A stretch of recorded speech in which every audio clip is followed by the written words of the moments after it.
अस्सलाम वालेकुम। आज मैं बताऊंगा उर्दू की वाहिद जवाब।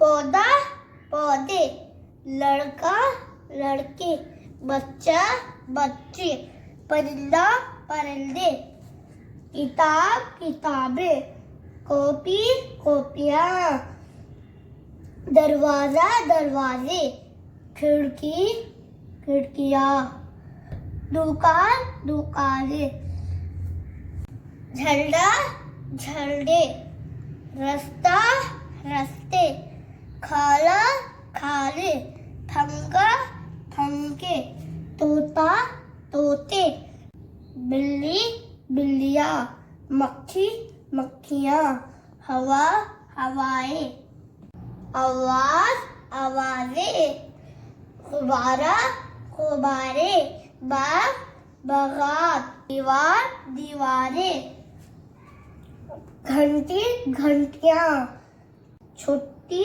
छुट्टियाँ, चूड़ी चूड़ी चूड़ियाँ, कुर्सी कुर्सियाँ।